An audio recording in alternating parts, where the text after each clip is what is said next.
Hi, welcome to We Wine Whenever. I'm Wendy. I'm Kelly. And I'm Lori. Wait. You gotta wait. Just wait one second. Beer. It's my beer You pot. got a beer tonight? Yeah, it's my beer. Okay. It's very I important. told Wendy everyone I hear tried that. something new tonight. I went to see Tessie Poet Lavodi's liquor store, and I got like a Pinot Grigio Sauvignon Blanc mix wine tonight. Ooh. I know. Is it pink in color? No, it's white because they're both white. They're very similar grapes. I like the Sauvignon Blanc a little bit more It's because drier. it's drier. Yeah. But this is very good.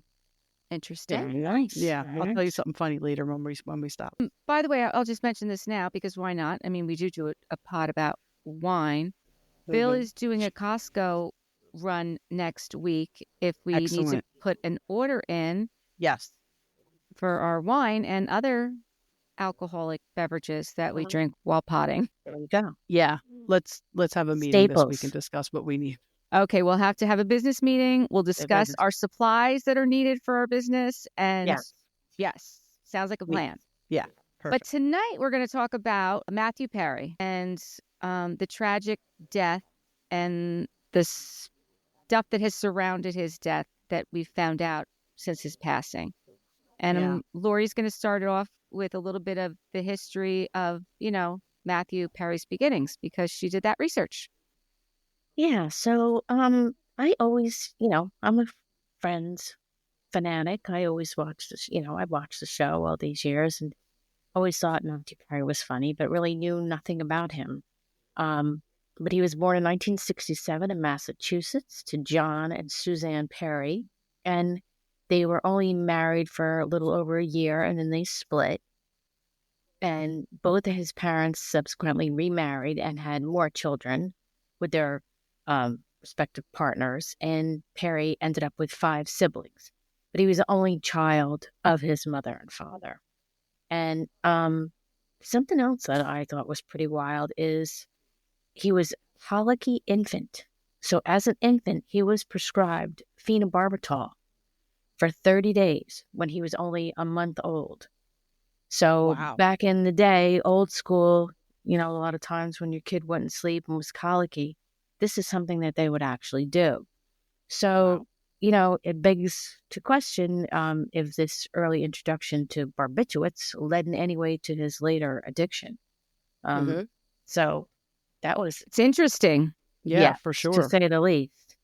So he grew up in Canada with his mom, and she was a TV anchor and a press secretary for the Prime Minister, Pierre Trudeau, before moving to California with his father, who was also an actor. And his dad was the face of Old Spice in all their ad campaigns.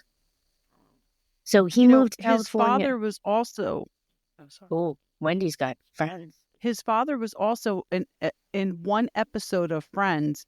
Remember the episode where Rachel is dating the guy that she was dressing in the department store, Joshua? Like she had a crush on the guy and they finally go out on a date and they go back to his apartment and his parents come home. Okay. The guy who played his father was Matthew Perry's father in real life. Right? Oh. Yeah. That's interesting. Just to put a name, face to the, Yeah.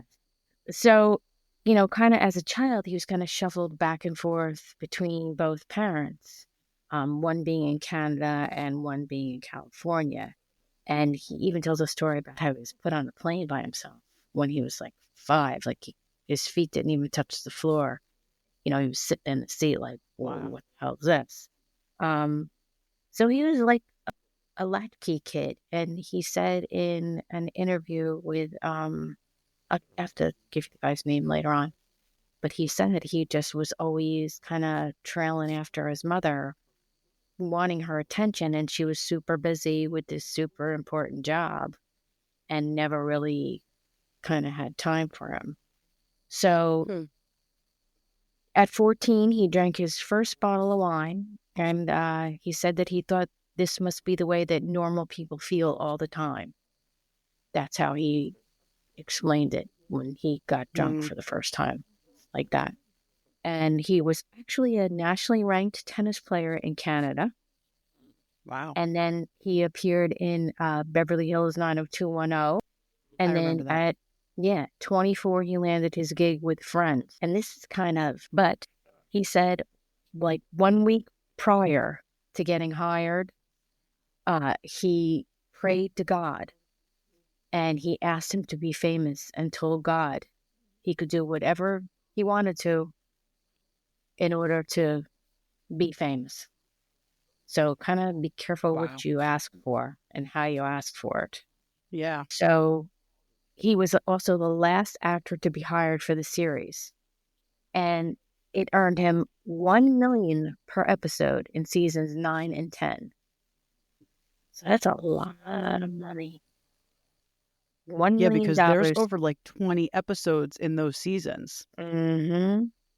So, I wonder what they were making when they first got cast. Probably next to nothing, right?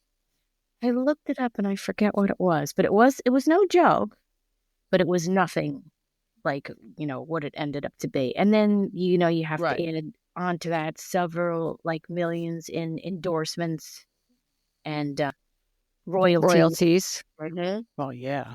I mean, God, it's still every day during the day, it's on TBS reruns, and every night it's on Nick at Night. Mm-hmm. Still. Yep. So in 2000, while he was still on Friends, he starred in the movie The Whole Nine Yards with Bruce Willis, and he got hurt on a jet ski, and he was prescribed Vicodin. And then he was always drinking, but then, listen to you, Wendy, sipping away. I have a straw. Yes, I have a straw. Chin chin. So I have to be honest, it's actually an espresso martini. It's not even wine. Good for you. There you go, switching it up a bit. All right. So when he was in that jet ski accident, he got prescribed Vicodin, and then his drug addiction kind of spiraled from there. So while he was on set, he would never drink or do drugs, but he continuously came in like with killer hangovers, like to the point where he would be shaking so badly that if he had to go a couple feet, he would have to like hold on to furniture and just like work that into his scene just so that he can get from that doesn't sound like a hangover. Well, it was. That sounds like DTs. Like withdrawals, But what he said was he never actually used during his film. While working. Yeah. So, he was actually leading an exhausting double life because the secrets that you keep is what kills you. He didn't let anybody know. So at one point he was taking 55 Vicodin a day. It's crazy. A day. And then at other points he was on methadone, Xanax, and a quart of vodka would be like his daily prescription. So it was just crazy. That's a lot of drugs. And he said he would go to open houses on Sundays, real estate open houses. And he would like raid people's medicine cabinets. Wow. Yeah. Crazy. And during one 90-day detox, he had a grand mal seizure and he was down to like 128 pounds. So it's just very sad. In 2018, his digestive system shut down and his colon exploded. And he had to be put on what's called an ECMO machine. I'm not sure what that stands for, but I'm pretty sure that's something like it controls your heart. It has a vent on it. It's like super heavy duty. Mm-hmm. And he was given 2% chance of making it through the night. And then of the five people that were put on this machine that night, he was the only one to survive in whatever facility he was in. So he was in a coma for 14 days and hospitalized for 5 months. And during that whole time, he was never alone in his room. Never. There's always a medical personnel or a family member in his room. And doctors had to wait a year and a half to even be able to do surgery on him to fix his colon. Was this after the show wrapped? I believe. Yeah, because it was that in was after it. 2018, you said, right? Okay. Mhm. Okay. Yeah. So that's way after. Yeah. Yeah. Okay. So he ended up having 14 surgeries and a bunch of dental surgeries. That's why later on, when you see him in interviews, he's talks kind of funny, almost like slurring a bit, but it's due to his dental procedures that he had to have. And supposedly, he met the ketamine queen, Vaccine. I have her last name right down. It's not trying to remember. He met her in a rehab because he was in a rehab with Charlie Sheen's ex-wife, and Charlie Sheen's ex-wife was best friends with one of the people that we'll learn about in a little bit. This guy, his last name was Fleming, and he was the broker for this, this ketamine queen in Hollywood. So she was the ketamine queen and she was in the rehab. Yes. Was she in the rehab to get people to get drugs? Probably. Like, isn't Yeah. that a great idea? She certainly wasn't in there to get clean. No. No. Got it. So, No. She's in there as a patient, I mean. Yeah. she's probably there Okay. fishing and gathering clients. Right. Got it. Because as we will learn, this is something that's very prevalent in the rehab world. It's not all what Yes. cracked up to be. So, in all, he was in over 6,000 AA meetings. He was in therapy for 30 years. He was in detox 65 times, and he was in 15 rehabs. So half of his life, he was in treatment or sober living houses. That's a Wow. lot. That's a lot, It's man. a lot. So in 2022, he wrote a self-help book called Friends, Lovers, and the Big Terrible Thing. And he states that he came to realize that addiction is an obsession of your mind, which then becomes progressive in your body. And in an interview that I watched, he quoted from an AA book and said it was a very powerful statement that always stuck with him. And it's this: drinkers think they are drinking to escape, but what they are really doing is trying to get over a disease that they don't know that they have. They have a mental disorder that they don't know that they have. And he also quotes, I think you have to have all your dreams come true to realize that they are the wrong dreams. He said that he always had this emptiness inside him, and he really thought that being a successful actor was just going to, once that happened, it would be all good. And then once it did happen, he was like, no, I'm still miserable. So, which is Right. really very sad. And he said that writing his book was very cathartic, but he said having to read it for an audiobook was excruciating. He said to write the words down was therapeutic, but to have to say them and really know that he was actually talking about himself, he said was very difficult. So, okay, so this was the interview that he had, this guy named Tom Power. And Tom Power asked him, how do you want to be remembered? And Perry answered, that I lived well, I loved well, I was a seeker, and always wanted to help people. When I die, I don't want friends to be the first thing that's mentioned. I want it to be my book, which That's sad. was very sad and very telling. So during an interview with Diane Sawyer, he was asked, she said, how are we to know when you're in trouble and you're not okay? He said, if I say I'm just going to chill at home alone tonight, or if I ever say I'm cured, that's when you know that there's a problem. So in the end, he grew up wanting to belong and to be noticed due to his lonely childhood. And he struggled and he survived, only to be, in the end, only wanting to help others, but no one ended up helping him, which I think is really it's very sad. very sad. Very sad. Because when you look at the timeline of events, I think one of the most guilty person involved in everything was his PA, his personal assistant. I did not realize that guy was with him for 25 years. Yes. His personal assistant. Yes. So, I mean, if you don't have this guy's best interest, I mean, Yeah, what a piece of shit. Hollywood's an evil place, as we're learning. Yes, it is. Yes, we are learning that. So the reason we decided to do this podcast is because Lori had seen TMZ was doing a special, like an investigative reporting about his death and kind of what happened. Mm-hmm. So the three of us all watched that, and then Lori did some, additional research to see kind of where he started and how he wound up there. And one of the things we saw in the Harvey Levin TMZ, special was there's this guy, Nick Matthews, who's also a part of this special. He is a CEO of Stillwater Behavioral and Summit Malibu Recovery Centers. And he was a very interesting guy to learn about. Yeah. He tells his story, and he had met Matthew Perry before. So that's, he's been in the world, and he met Matthew Perry. But by the time this guy was 20, he was strung out all the time and decided he didn't want to live anymore. And one day, and it doesn't happen like this for most people. So he is the exception, not the rule. And he was one of the lucky ones. Mm-hmm. He jumped on a plane and went to a recovery center. And that was December 2013. And he's been sober ever since.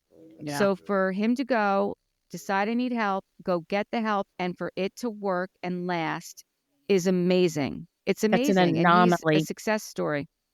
Yes, it is an anomaly. It is. And then he said in the beginning, he would go to 2 to 3 meetings a day. And he would see, Matthew at meetings, and he kept to himself. Mm-hmm. And he could see him at the meetings that he was surrounded by enablers, including his personal assistant. The people that were around him wanted to be around him because of who he was. Yeah. And they wanted to make him happy, and they wanted to do whatever it is, he wanted. And he said that, there's this secret celebrity drug ring, and I didn't know anything about it. Did you guys know anything about it?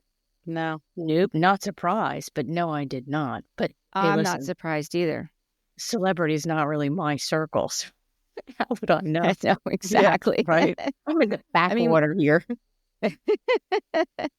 I mean, we see Kelly Osbourne talk about it, and the things that Kelly Osbourne had to say were shocking. Mm-hmm. Shocking. Very shocking. 54 years old, drowned in the jacuzzi. But that wasn't the real cause of his death. Mm-hmm. The real cause of his death was he overdosed. And, I didn't know this until actually he had passed away, is that Keith Morrison is his stepfather. Right. The investigative reporter. And, he talked a little bit on the show. And he's done a lot of pieces about, not very informative investigative pieces. And I'm sure he had no idea to the extent of this either, because, when you're hiding something, you're not going to let the people that you love see you this way. You're going to have your staff see you this way. Well, that's the thing. Yeah. Like, he had so many people around him that, like, our kids, if we call our kids, they're going to, well, they might not pick up the phone, but if somebody picks up the phone, it's going to be them. Right. If in their world, in their celebrity world, it doesn't, if his mom calls him, it doesn't necessarily have to be him picking up the phone. It could be anybody and be like, oh, he's doing this. He's indispensable. Like covering for him. Mm-hmm. Right. Right. Yeah. So they actually said that when he died, he had the equivalent amount of ketamine in his system required for anesthesia. Yes. That's what the coroner's report said. Crazy. And when they raided the ketamine queen's house, and that's, I think you have that, Lori, how many pounds of drugs she was charged with? Yeah. I have all that. Because what I did was I made a whole separate notes on all the cast of characters. Each of the people, yeah. Each of the people. So that's where I put her info. Yeah, let me see. Oh, here she is. So she was, I can't pronounce her name, Jasmine Sangha, and she was 41 years old. Mm-hmm. She was a dual citizen here and in Great Britain. You said her employment was listed as a chief financial officer of the now closed Studio City salon called Stiletto Nail Bar, which I believe was where she just laundered her money. Exactly. Oh, I'm sure. Exactly. That was just her front. That was just front. Yeah. So she distributed ketamine and other illegal drugs from her stash house in North Hollywood since at least 2019. The LA Police Department executed search warrants at her house where they found evidence of drug trafficking, including approximately 79 vials of ketamine, which is approximately 1.4 kilograms or 3.1 pounds of orange pills containing methamphetamines, psilocybin mushrooms, cocaine, prescription drugs. Like, she had a whole pharmacy. Yeah. Which is Yes. insane. It is insane. Insane. And she had previously been arrested in March on a separate federal drug case. So, For ketamine she shouldn't have... distribution. Right. Yep. She was released from custody with a $100,000 bail that was posted. And but that was the cause of another man's death, right? Yes. Yeah. Oh, yes, exactly. Now she's facing a minimum of 10 years in federal prison and a statutory maximum sentence of life. She's there without bail, which good. I'm glad she's there without bail because she's certainly a danger to society. And her trial is set for March 4th, 2025. So, there was doctors involved in this also. Well, you know what? It's that allure of fame and fortune for medical professionals. Right. They almost become like side hustlers in legal and illegal drugs, and they market them to the rich and famous who have big pocketbooks. So the doctors start mingling with celebrities. They almost want to become celebrities themselves. And they all hope to become, I think it was Kelly Osbourne that said this, they all want to become like the next doctor du jour, like who is a doctor that you go to for this or that to get a specific drug. And no. Yeah, she did say that. Even the one doctor's secretary was on, right? Or medical assistant, and said she went to a party with him. Oh, yes. Yeah. With some celebrity's house. And they walked into the house and there was there were bowls of pills all over the place. And a candy And she dish. said he basically wanted to go to hobnob with celebrities. Yes. Because a lot of people in the medical field have really good intentions in their calling to care for patients. But also you have to keep in mind that a lot of doctors are very narcissistic and kind of like low-key sociopaths. It's a very... I know people who have been married to doctors, and can be a very bizarre thing that happens to them. They just I'm sure it's a pretty big ego it's like a god. boost once you get like to a put god that doctor complex in front of your name. Yeah, it's a god complex. Yeah, definitely. So definitely. So after his death, there was 5 people that were charged. His assistant, Kenneth, I can't pronounce his last name. I can't read. It's Iwamasa? Yeah. Iwamasa. Yeah. Once you say it a couple times, you get it. Okay. Yeah. So he took a plea deal to avoid a 15-year sentence. Dr. Mark Chavez also took a plea deal. Dr. I don't know. He pled not guilty. Placencia. Just Dr. P. Placencia. Oh, yeah, Dr. P. But okay. He did not take a plea. He did not take a plea, and I mean, he probably wasn't offered one. They didn't need maybe to. The other two gave enough information where they're like, you're going down. But it's the ketamine queen who's really going down because there's no plea for her either. It's sad because they really all should be held accountable. And like you said, his assistant. Yeah, I mean, the guy was 60 years old. I mean, come on. It's not like some naive 20-something-year-old who's got this great personal assistant job. He was 59 years old. He was previously a PA to Angela Bassett. And, come on. You really should know better. Right. I just think he's a real piece of shit. That's what I think. Yep.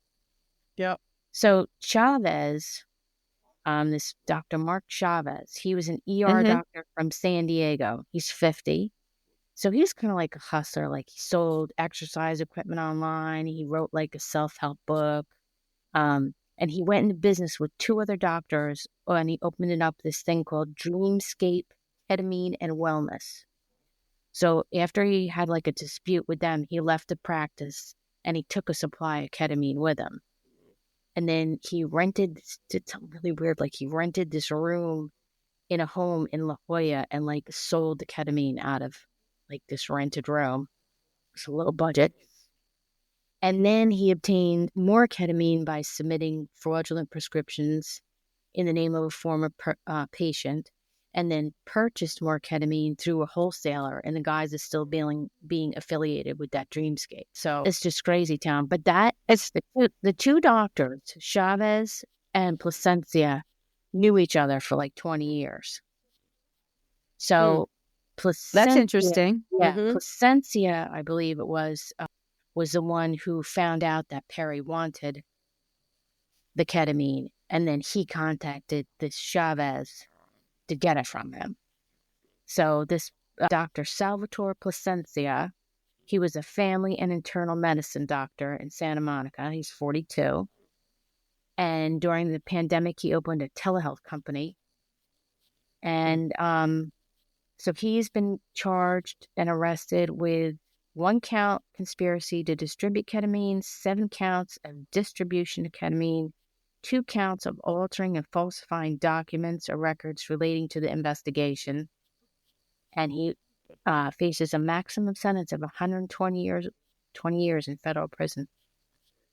Isn't that crazy? I wonder if he's the doctor that said that Matthew Perry was a moron. Yeah. Because one of them, I believe that was him. I hope so. I hope it's so too. Yeah.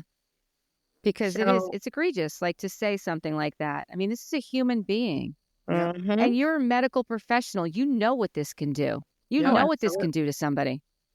But the best is he posted bail of $100,000, but he is still practicing medicine in Calabasas. In Calabasas, he has an urgent care facility. So he did not lose his medical license, but he cannot prescribe controlled substances. Is that crazy? Yeah, but that doesn't mean he can't get it and give it to people. How about when Kelly Osbourne said, I always forget his name, the TMZ guy, Rick Levin? Harvey Levin. Yeah. I'm thinking of Kelly Dodd's husband. Harvey Levin, when he asked her, has anybody from the medical board contacted you yet? And she said no. No. Yeah, no. I know. Because somebody called her doctors out for overprescribing, right? Yeah. One doctor called other doctors out. Yeah. Her deal started when she had her tonsils out and they gave her Vicodin. She's been in rehab 7 times. And she said her first rehab was like becoming a better drug addict university. She's like, it was like a class on how to be a better drug addict. Yes. And the system is so broken that this is why people don't want to send their kids to rehab. Like if your kid's got a problem with weed, like you don't want to. People say don't send your kid to rehab for weed because they're going to come out with a PhD in heroin. Like that's the scariest thing in the world. The system is so broken. So you have that aspect of it. Then you have, once somebody turns 18, even if it's court ordered for them to go to rehab, they can sign themselves out. Right. This is another problem. No, it's crazy. Then you hear that the rehabs are sending people to NA and AA meetings to basically sell them drugs and get them hooked again so they can go back to rehab. Like, they're actually called body brokers. They're not sending them to NA and AA. They're going to the AA and NA meetings to recruit people back. But NA and AA meetings are good places to go. So I don't want people to think like don't go there. Like they are good places to go. Of course. Yeah, like they're good places to go. It's these people that are sending recruiters, body brokers to get them back, to try and get them hooked again. Yeah, I mean, this is sick. Yeah. It is sick. It is sick. Listen, this is what I want to know, because a lot of these places, it's like $100,000 for a month, these celebrity rehabs. Yeah. So my question is, these body brokers, I wonder what their commission is on each catch. Each person that they get. I'm sure very high. You know what I mean? It is. Yeah. It's crazy. I'm sure it's not that high, to be honest with you. Even if it's 10%, like I'm sure it's not that high. Right. It's because it's not that hard. You're going to a place where addicts go to get better, and you're offering them drugs to get them hooked again. Like you're preying on the weakest of the weakest of the weakest. It's like, come on, have a conscience. Like, how do you look at yourself in the mirror? Yeah. It is sad. It really is sad what goes on. And I'll be honest with you, like, I've seen some of this stuff firsthand. I have a family member who's been in different treatment facilities for different things. And these treatment facilities are very expensive. They're very expensive. And a lot of times they just want to keep you there so that they can get the money. Yeah. You know, that's what their main goal is, not so much to get you better, so Right. that they can collect the The money. paycheck. And some of the people that are working in these places they're not licensed, you know, they're not licensed. They're babysitters themselves, like, you know, watching these patients. I know even, you know, well, what's his name? Jax said that the facility that he went to, Jax Taylor in California. Now, he said he left the facility to go work out with a nurse. I mean, I hope that that's the case, because a lot of these places, they leave the patients alone with not medical professionals, without nurses, with just people that are bodies to watch them, Right. who, you know, because I've had, like I said, family members at these places, and they're there for certain substances, and the people around them that are working there are doing those substances. So, you know, they're not getting better. They're seeing that, you know, you can work around the system and learning things that they never learned, you know, didn't know that existed. Yeah. That's why And it's very sad. it is sad. Well, it's What's her sad, name? especially when somebody makes the commitment to try to get themselves better. Like, that's a huge, Yes. huge thing. Yeah, well, it's like Kelly Osbourne was saying that when she was in rehab, she saw patients like demanding, you know, I have to have an Ambien so I go to sleep, or I'm having an anxiety attack, I have to have Valium. And then Yeah. they kind of like threaten the center, you know, well, I'll just sign out and then you'll lose your $100,000 for the month. So a lot of times Right. they do what you know what I Right. mean? So They do what they want. More they do what they enabling. want. Yeah. More more enabling. Right. Kelly Osbourne also said that she went to her first rehab at 19 years old, and that she remembers the first time that she met Matthew Perry. He walked up to her and he gave her a chip that said 3 minutes.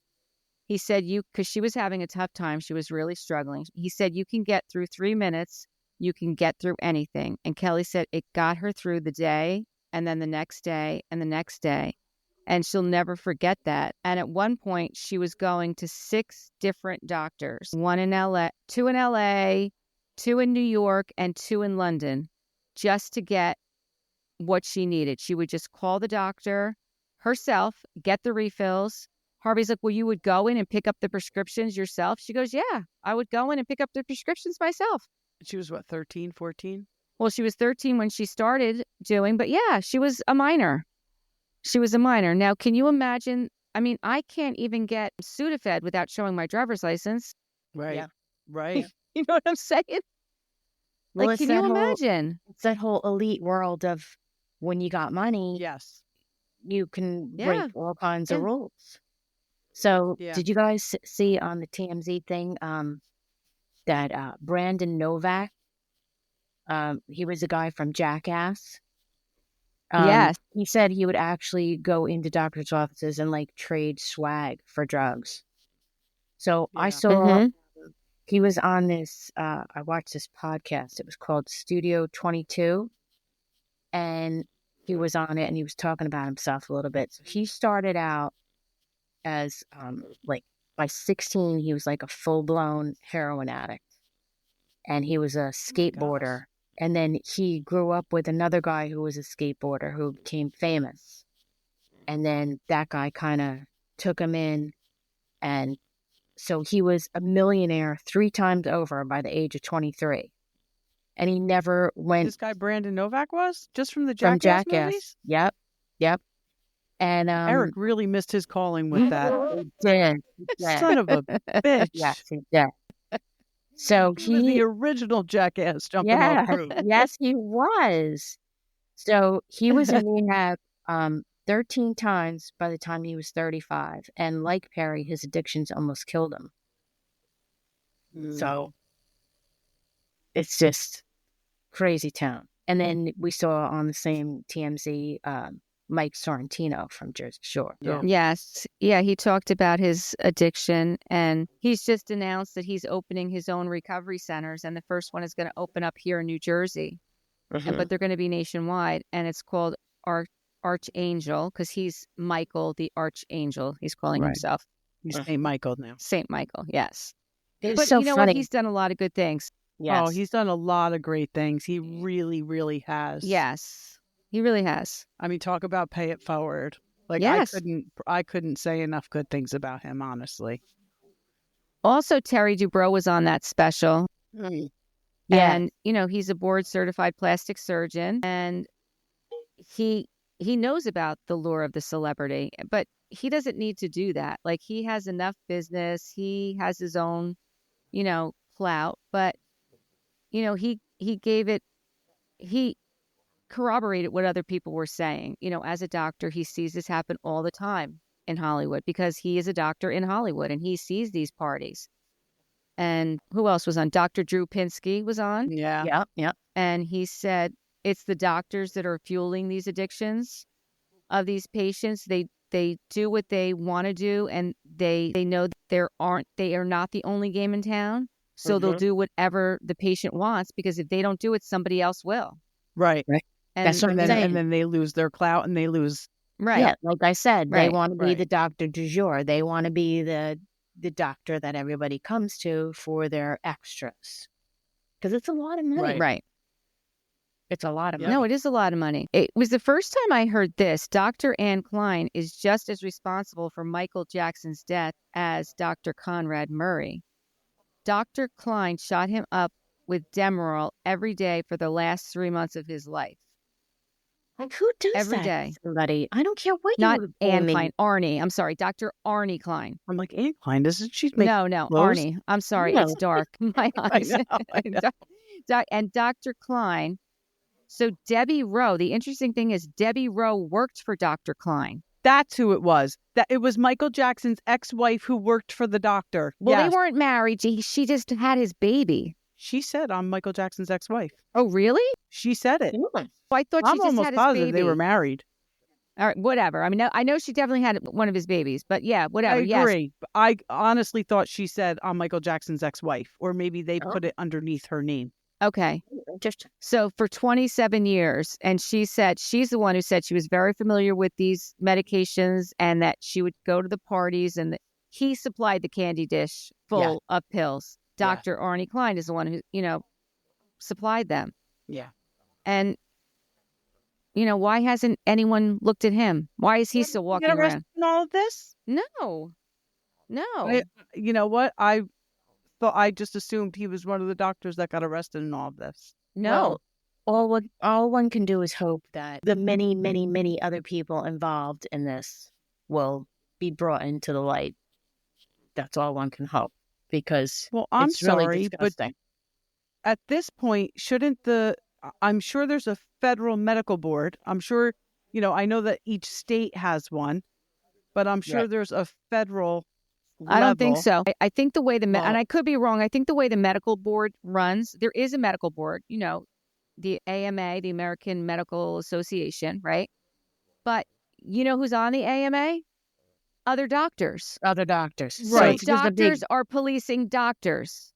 So this Yeah, is what see, happens. This is what and this happens. is a And pro- there's no federal oversight. It's the AMA, which is Yeah. and it's doctors policing doctors. Yeah, no, it's time for the feds to get their shit together and put together a group of non-doctors to monitor this and for sure do some investigation into the whole LA drug ring, because this is insane.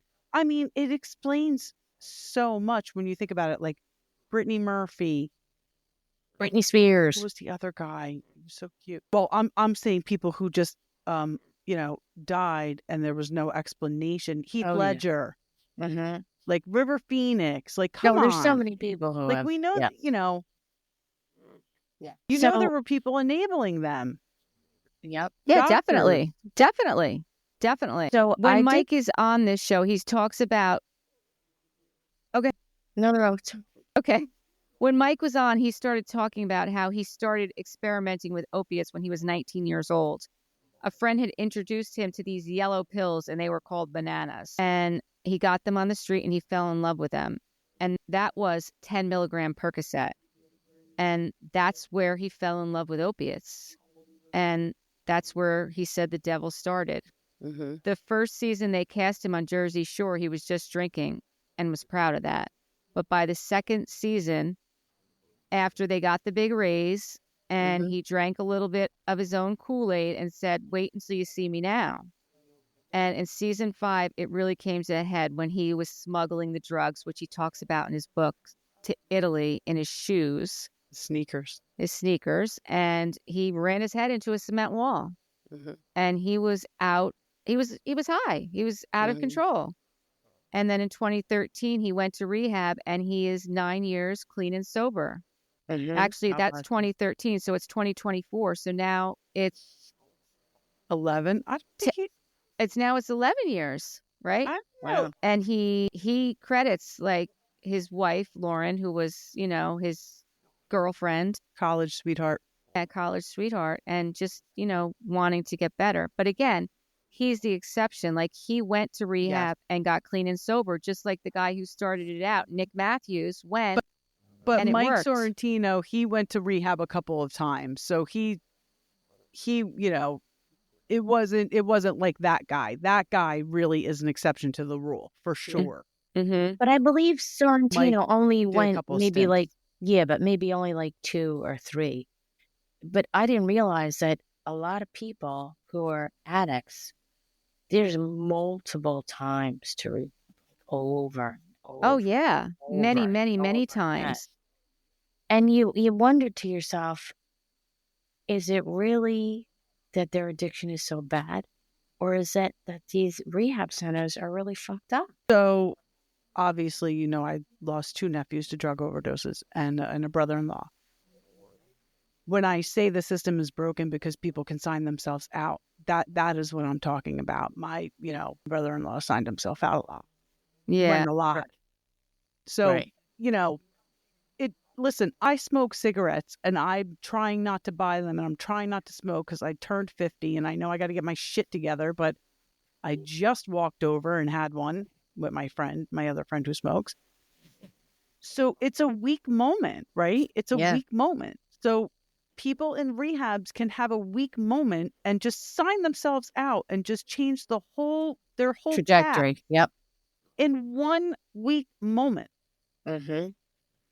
Even if it's court ordered, you can sign yourself out. But the problem with it is, and what are you going to do? You can't hold them hostage. No, I know. You can put them in jail. That's the only thing you do. But what are you putting them in jail for, right? If they're, I don't know that part of it is the broken system, because what else can you do? You can't hold people against their will. Yeah.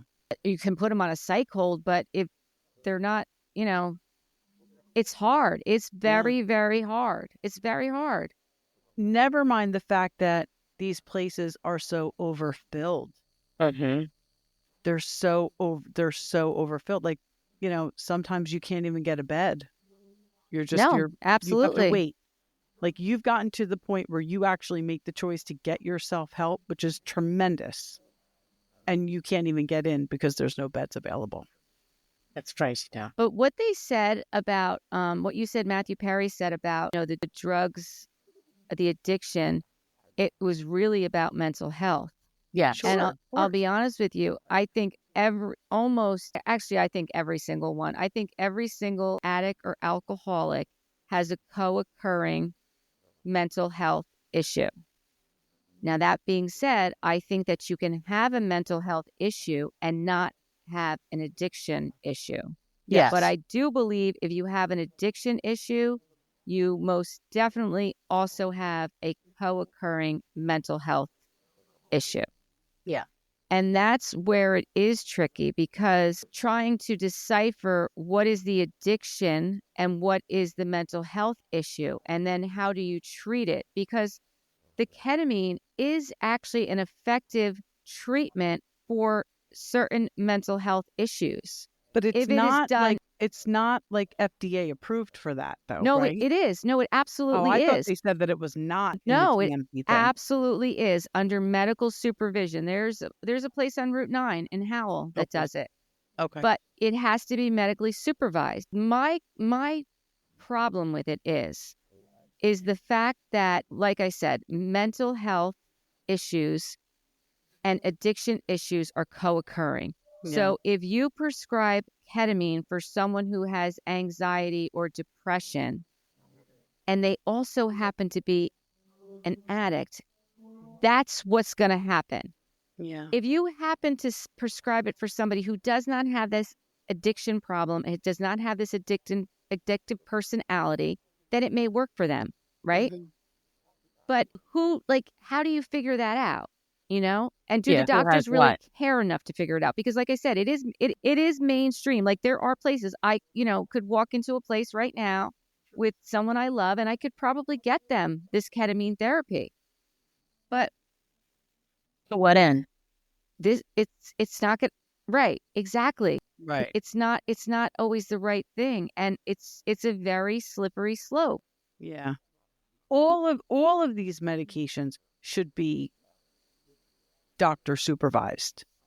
To not have a licensed psychiatrist monitoring your medication, it's negligent. Yeah, well, Yeah, absolutely. But this is what happens. It happens. There are doctors in this area right here that are prescribing anxiety medicines, general practitioners prescribing anxiety medicine to people and not putting them under a psychiatrist's care to monitor it.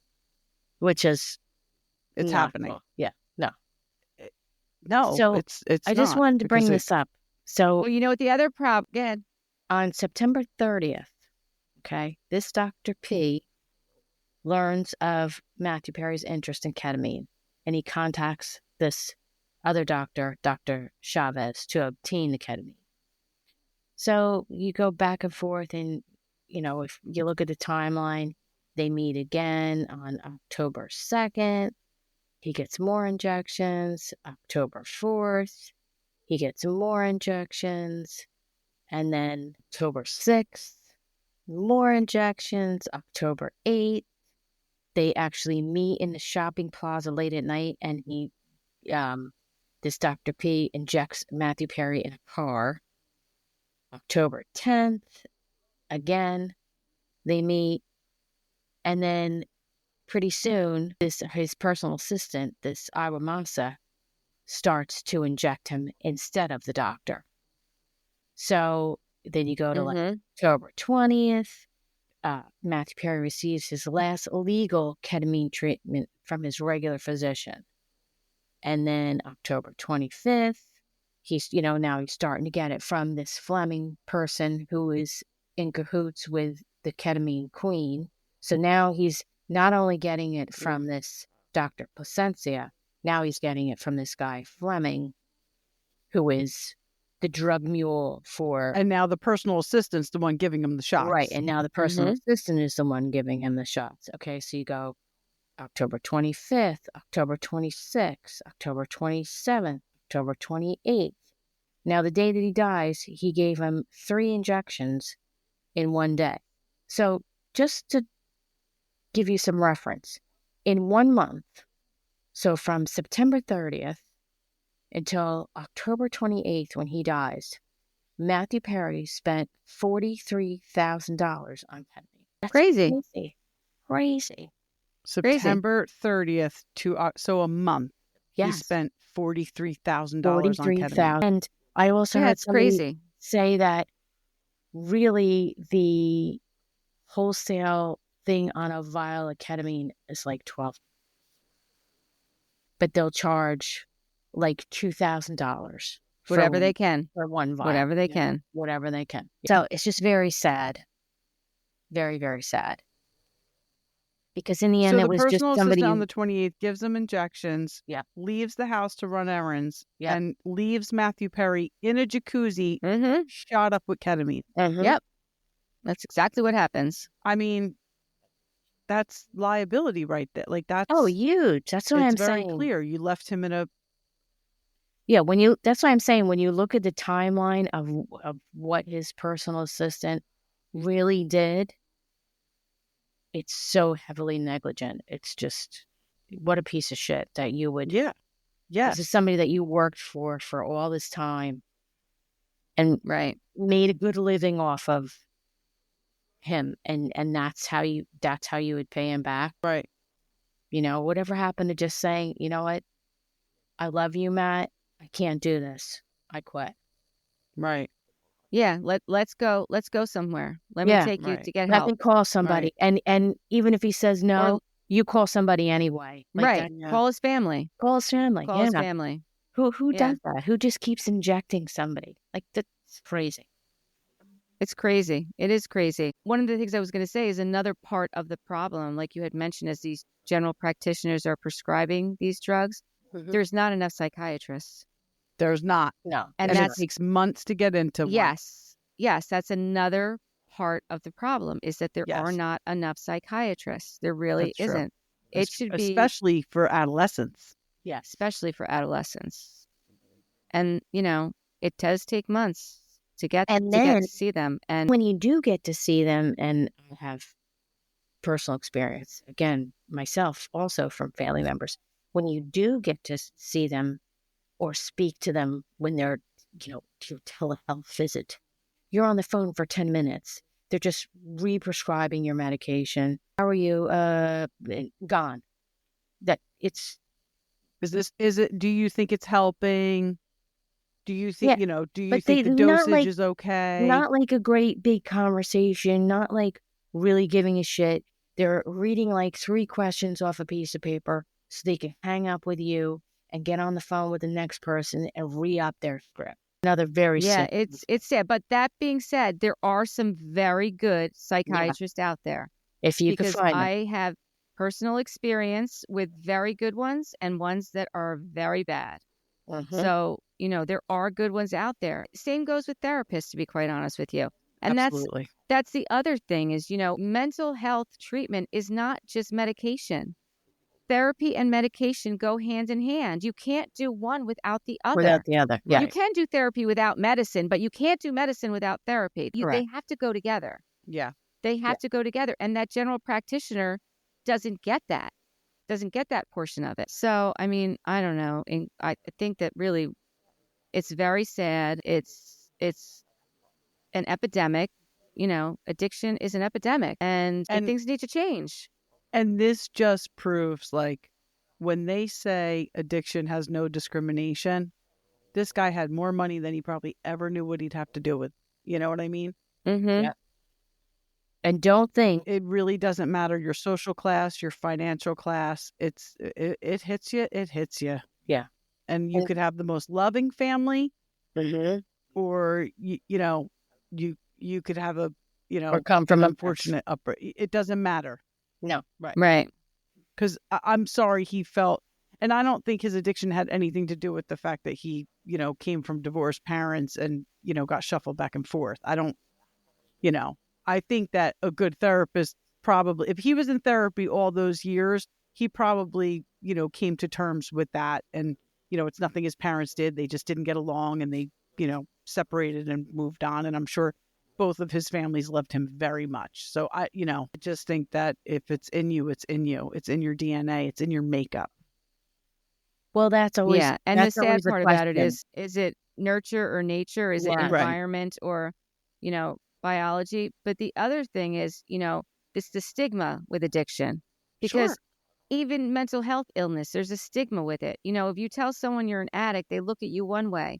If you tell someone that you have cancer, they look at you another way. And guess what? They're both deadly. They are both deadly. Yes. And, to think that you can control it or to think that they can control it is just ignorance. It's ignorance. Totally agree. It's not a choice. It's not what they're choosing. They're not choosing to live this way. No, they're not choosing to hurt their families. Of course not. and They themselves. wouldn't choose that. I did look up though, Right. because I was very curious when I started doing a lot of this research in regards to his assistant. I was like, oh, I wonder what was in Perry's will, because you think to yourself, well, why would somebody do? No, but no, Of course. he was not in it. especially in Hollywood. Yeah. Good. Really? Yeah. Yeah. But I just think, it's just really sad. We've seen all this stuff about Hollywood and fame, and I'll just be a nobody in Brick. I'm good. You got it. I'm with you. Who We'll do our wants little to be podcast involved in every all week. that? Yeah, that no one listens to. It's great. Yes, they do. We Okay. have people listening now. I know We it's do. a joke. It's a joke. We have someone from Denmark who listens to us. Oh, yay, Denmark! Yes, and we And Hi. appreciate the comments. feedback. Yeah.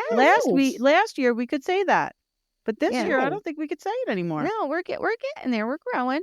We're growing. Yeah. All right, Mr. Denmark, we love you.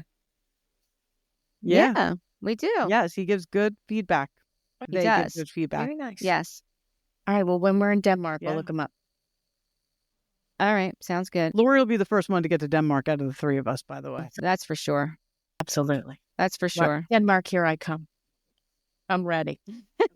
I still haven't been out of the country once. We got to fix that. Yeah, we got to fix it. Yeah, that'll We be gotta get her our on a first plane. big trip. Yeah. Okay. Oh, You know yeah. what? That's going to be the first feat. Yes. I'll The tell plane. you that right now. Plane will be the Well, how first. about a big boat? Can we cruise you someplace? Yeah. How about that? Big fan of cruises either. We'll figure Well, something we out. get you in the Oh. country. I don't know. How do you know you're not a fan of cruises if you I don't never know. on one? How would you know? I've seen Titanic. Oh, I gosh. don't love the ending. I'm a scaredy cat. I told you. Oh, well, I'm a scaredy cat. with her, Wendy. All right. Do we have anything else to talk about this subject, or you think we're good? I think Listen, we're we good. just pray for anybody who suffers with addiction Absolutely. We do. and their family members, because We do. it is It's a not lot. easy going through it, and it's certainly not easy losing anybody. So No. And we should, we'll put a link in our podcast for places you can go for help and numbers that you can call. So you're not alone. There are people out there that will help you. So just remember that. Yep. Nothing wrong with reaching Thank you out. for watching. No, definitely not. Definitely not. Thank you for watching and listening to We Wine Whenever. Until next time. bye. Bye. Bye.